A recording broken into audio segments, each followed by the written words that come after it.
Hey guys, as you can see, we have our liquid force mast here with the base, and one of the bolts has been stripped out from one of our customers. So I'm going to get this off here for him.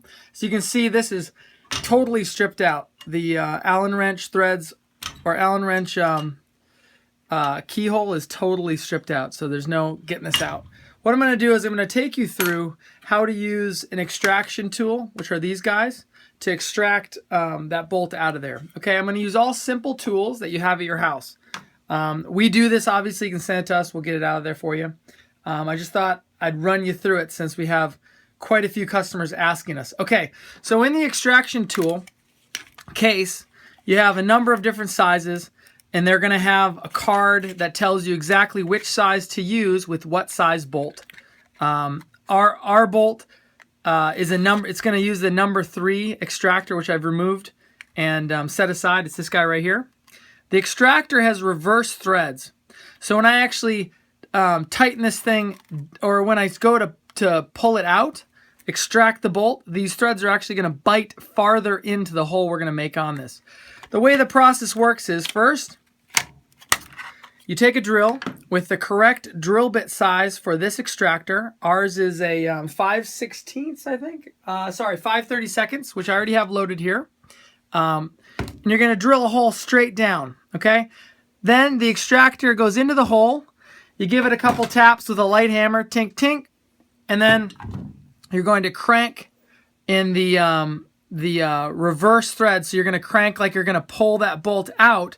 The extractor is going to lodge itself deeper with these reverse threads, and then it's going to pull your bolt out. So you don't want this drill bit to meander around. So what you do is you take a finer drill bit like this, say. We're going to pre-drill that hole a little bit. So I'm going to take a little bit of 3-in-1 oil, which just helps when you're drilling through metal. I'm going to load my smaller bit here. I'm going to get it centered up. I'm going to drill a little starter hole.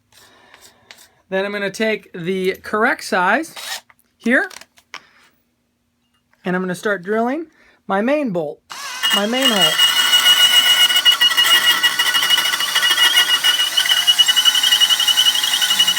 It's important to keep this thing lubricated. I have a vise. You don't need a vise. It's just easier for the video.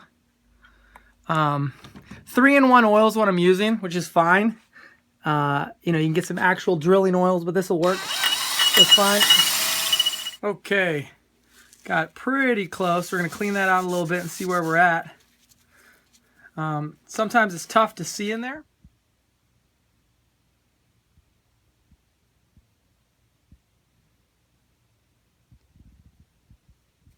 All right, so we have maybe a 1/4 inch deep 5/32 hole, which is perfect for our extractor, for the number 3 extractor.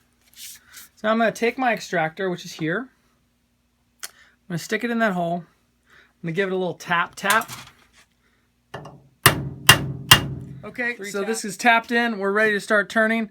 Remember, keep the wrench parallel with the base plate. If you start putting on a side load, you'll break this extraction tool. So we're going to stick this sucker on there. Start off small, applying pressure, and then gradually pull, increase the pressure until it finally breaks, just like that. You can kind of get it going a little bit. Just pull this out, and then sometimes it's a chore to get the extraction tool out. I usually use a vise and just give it a couple taps with a hammer. Once this guy comes out, like that, you're all set. Base plate's free, and you're all set. So getting this out sometimes is tough, but anyway, that's how you remove a broken bolt from the liquid force mast and base set using an extraction tool. Thanks, guys.